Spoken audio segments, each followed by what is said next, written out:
Hi, everybody, and welcome to episode 197 of the iRock Knits podcast. And today I have a special guest, and this is Lisa of Indie Untangled. And she has a completely different and extraordinary business concept where she has several different parts and things going on. Juggling lots of balls in the knitting industry. So I wanted to just talk to her about what she's got going on. So welcome. Thanks for having me. Yeah, for sure.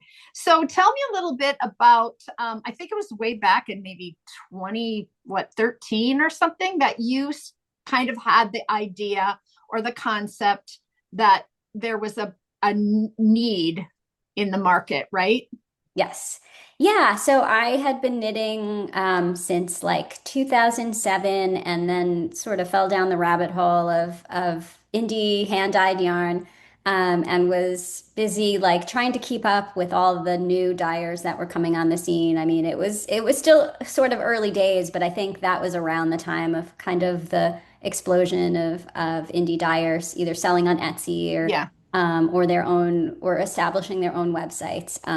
So I was on Ravelry and made a great group of friends there. And some of them were dyer, some made project bags, and they either sold on Etsy or Etsy was making some changes to like what was considered handmade. And so there was talk about the best platform for selling and reaching people. I had worked as a journalist for several years. I was a reporter at a newspaper and had gotten laid off. And so had a little time on my hands, was doing a lot of knitting. And yeah, I was following this conversation. I don't dye yarn myself. And just also as a consumer of yarn, collector of yarn.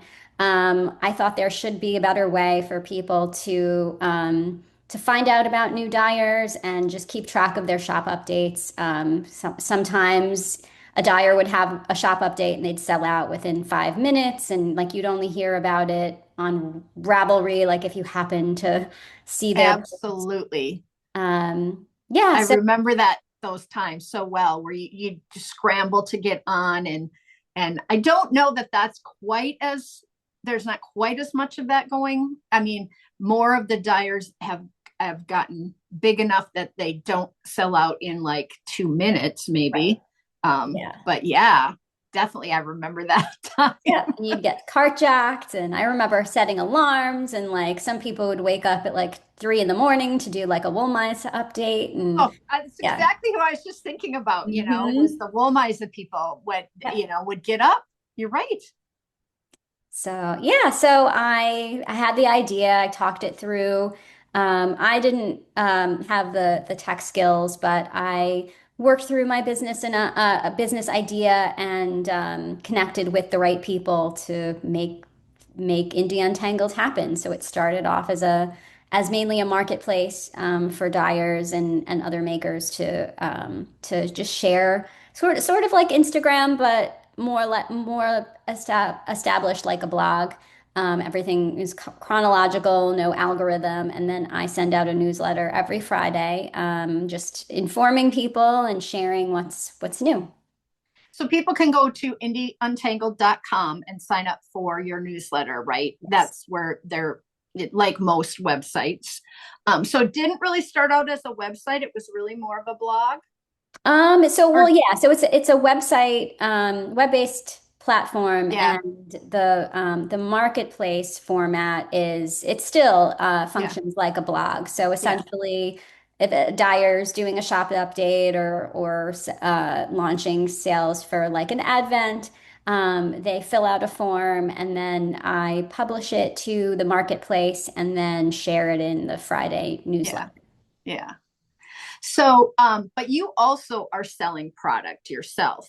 You've Yes. and so did the you selling products come first or the big event at Rhinebeck? What kind of how did that I don't know the timeline of really how you grew because you've gotten Yes. huge. Well, so the first Rhinebeck event was 2014, October 2014. So So right away. yeah, I had been going to Rhinebeck the past few years before launching into Untangled with a big group of friends. We'd all one of us would do a block of rooms at the Best Western, and then on Friday we would all come in from wherever we were traveling from and just sit in the courtyard and order pizza. And some of the dyers and project bag makers and other makers would bring suitcases with their yarn and project bags, and we would do like a little pre-festival shopping. And that was like one of my favorite parts of the weekend because I mean the festival is lovely and but it's a little overwhelming and Yeah. a ton of vendors and yes, most of them are, you know, small farms or small makers, but it's some more established than others. And I thought there should be a way first to introduce my business to the community and then also give these makers and dyers a way to connect with their people sort of on the one of the busiest fiber weekends of the year. Yeah. And then sort of through that, like working with designers either through the event or through the online marketplace, I decided to work with them. So I started a yarn club where I pair together a dyer and a designer and send out packages quarterly. And then I started the Knitting Our National Parks series of yarns. I think that was around like 2017. And then, yeah, just as I have ideas of sort of things that I would want as a yarn collector, they've evolved from there. Yeah, I remember, and I don't remember my first year, the date of my first year. I could certainly look it up, but I didn't. But we were in Kingston at the hotel, and there was a line outside, and the vendors were in this smaller room, and then there was this front kind of area where Yeah. people could sit and go, and you could go in and out. But it was just so popular, right? Like it Yes. got crazy how I don't know what the first couple years were like, if that slowly grew or if it just like I'm going to say it was probably 2014, 15, 16, right in there that I was there for my Mhm. first event, and it was rocking.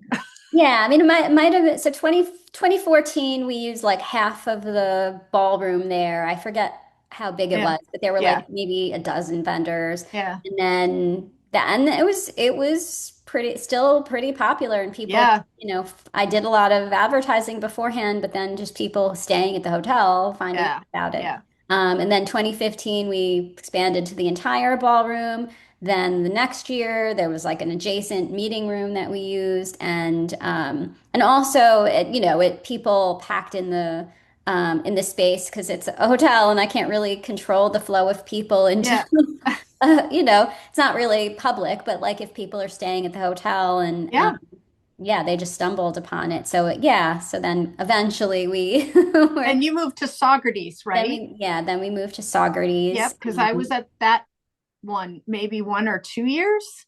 We were there Where, 2 years, yeah, yeah. 2018 and 2019. Then Yeah. COVID, we did the virtual Oh, yeah, that's show. right. Oh, COVID. Yeah, right. I still count it as a show because we did a virtual event that was very, you know, very popular and very much needed during that weekend. And then did move to our current venue, which is Hits on the Hudson. Yeah. It's really beautiful space. Yes. So lovely. And how did you find that space? The Um, horse farm space. so Or it's not a farm, it's It's an equestrian, I guess, center. facility. Yeah, they do horse shows, which is so, I mean, that's like a whole sort of Yeah. community, like very similar to the yarn industry, you know. Sure. But they do like, it's like jumping, showing, you know, Yeah. jumping and that sort of thing. Yeah. And the space is pretty much, it's just used for a handful of events during like the summer, and I think September is when their last event is. And then they have facilities around the country. So I think they go south to Florida Oh. Okay. when it gets colder.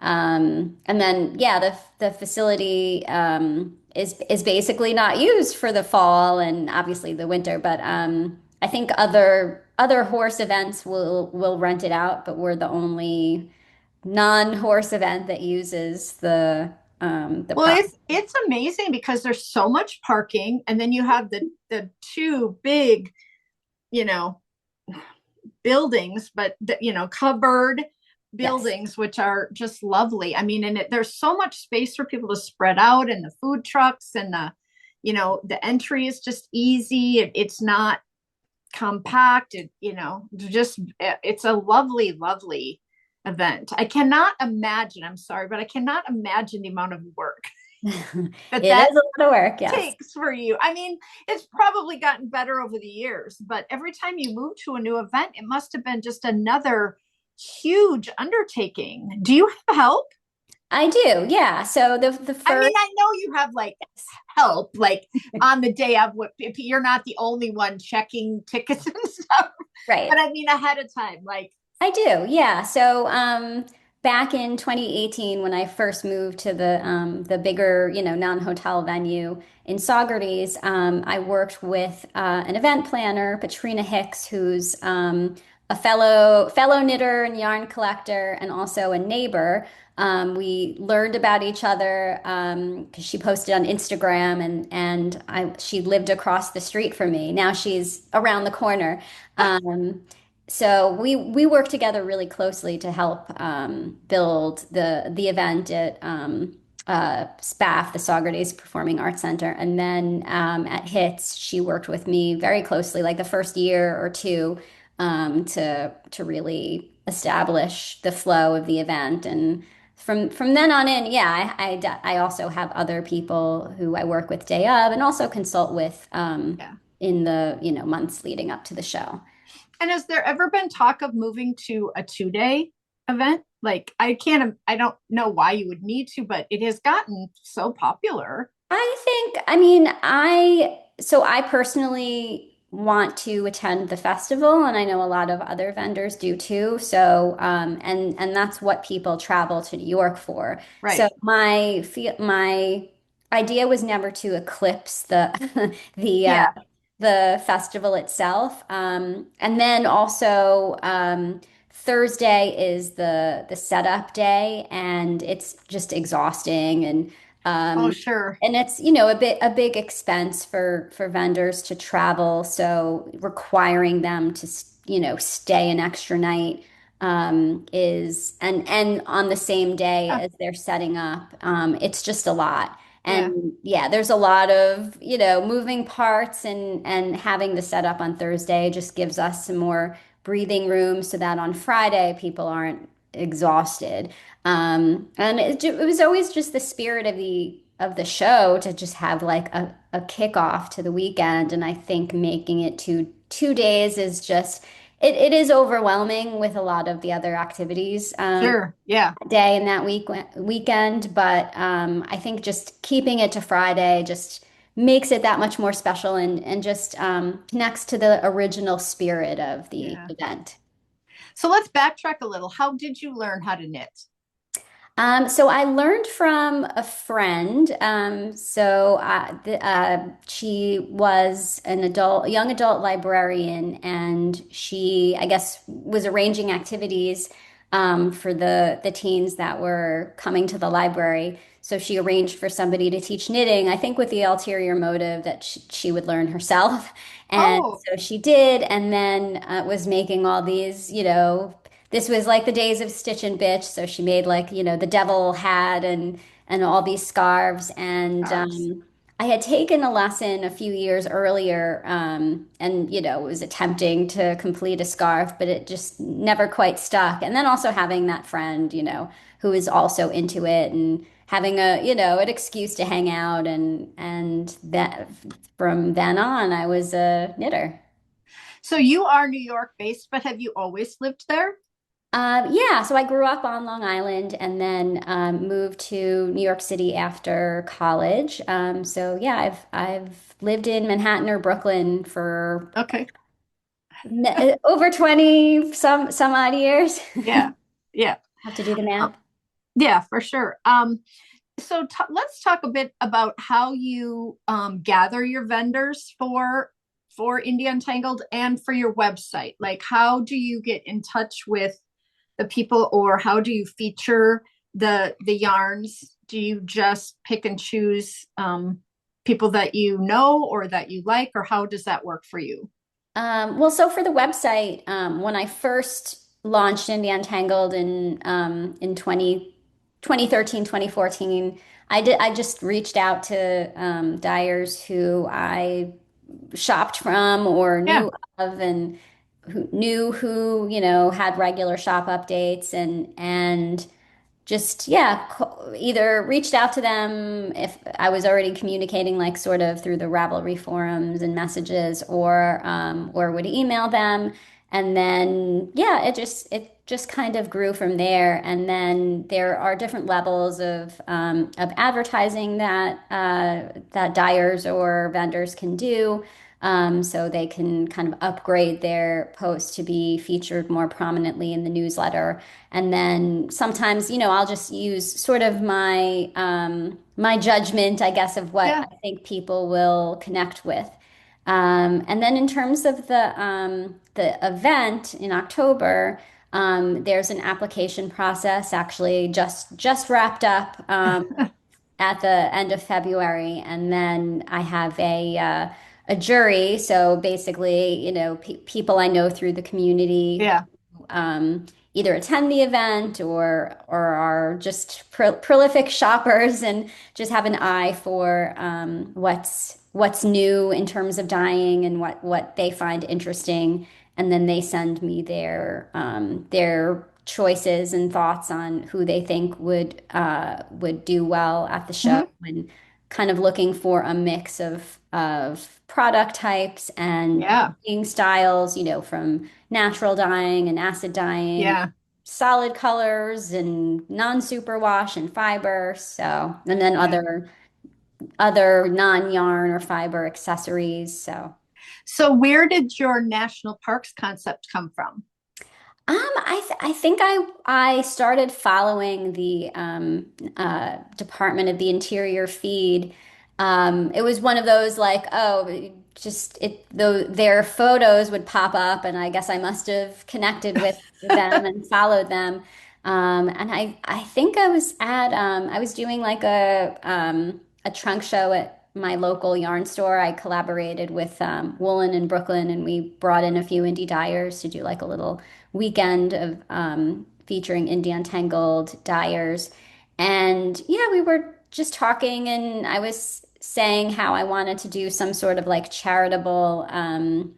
uh, charitable project, and that I was like getting into the national parks, and the Department of the Interior featured so many beautiful photos, and it would be great to and it just the conversation evolved from there, and I'm just sort of started visiting the national parks more often, and and also always looking for like different inspirations for yarn colorways. So the national parks just seemed, pardon the pun, very natural way to highlight different colorways and work with But different that also designers. turned into a retreat, right?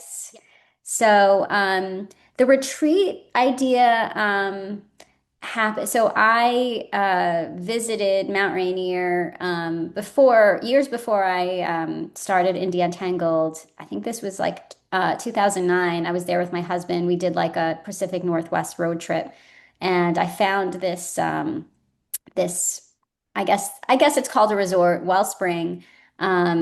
Like I think I just lucked into it on TripAdvisor or something like that. Yeah. We didn't even have a website yet, and because we were looking for a place to stay, I don't think anything in the park was available last minute. And it had like hot tubs and these private cabins, and I think there must have been other guests there, but we just felt like we were on our own in this Yeah.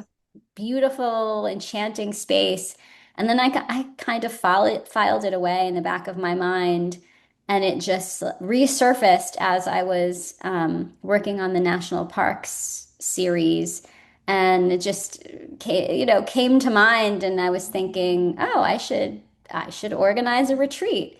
Yeah. Um, and yeah, so I actually the first one was supposed to take place in 2020, Yeah. but obviously that didn't happen. So, but I was able to revive the idea in 2023.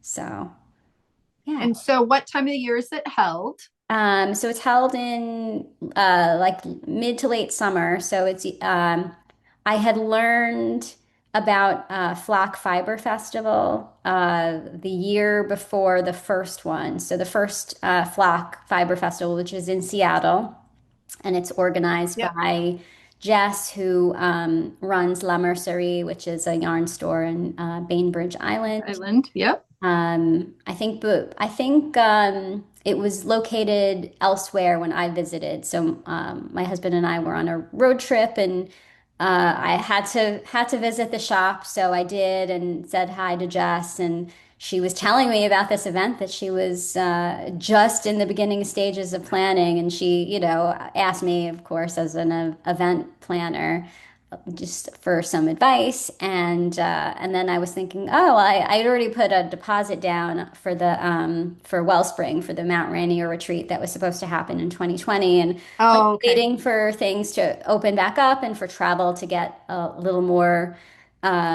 people to feel more comfortable traveling and going to a retreat like that. So when she mentioned that she was organizing Flock, I thought, oh, well, it's like the perfect connection, because Yeah. I was interested in going, and then was already planning this retreat, and then things they had lined up really nicely. It was just like the perfect synergy of that event happening, and then just giving people more of a reason to make that like a destination trip. Yeah, for sure. And is your plan to just continue to have it that kind of that same retreat at that time of year in the same place? Yeah, I think so. It's I mean, people who have gone, there have been a lot of people who have come a second year or even a third year. And I have looked into doing retreats at other places, and I'm sure I'll do that eventually, but this just works so naturally. Yeah.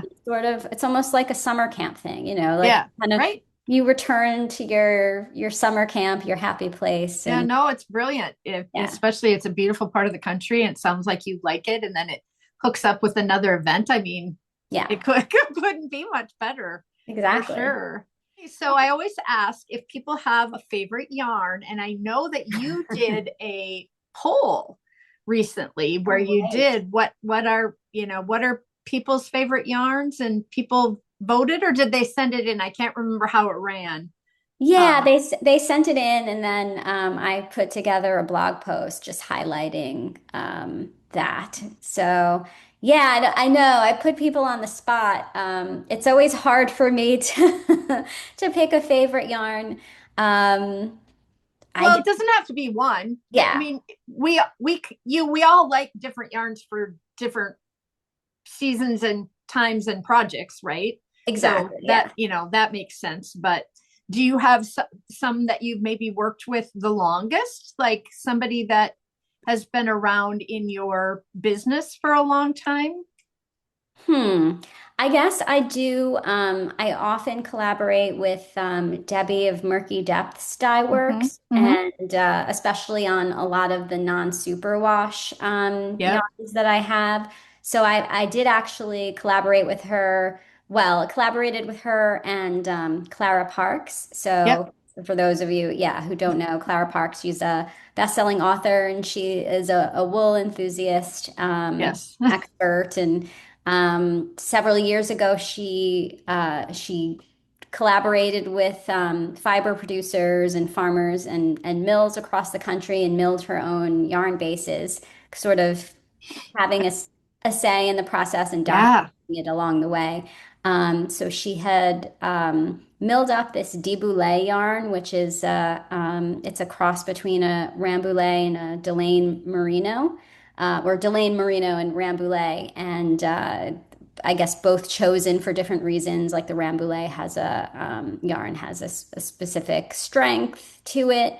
Yeah. Merino is obviously very soft, and the two of those together just produce this amazing yarn. It has this like cashmere-like feel, and that it was just a very special collaboration. You know, getting to work with Clara, and we did like a she lives in Maine and I'm in New York, and we met in the middle in Massachusetts, did a handoff, and had some colors dyed by Robin of Birch Hollow Yarns, who's based in New York. And then we had many skeins. So Debbie picked up the rest and then did a series of colors. So yeah, That's, I would yeah. say if I had to choose a favorite, or at least a sort of highlight Yeah.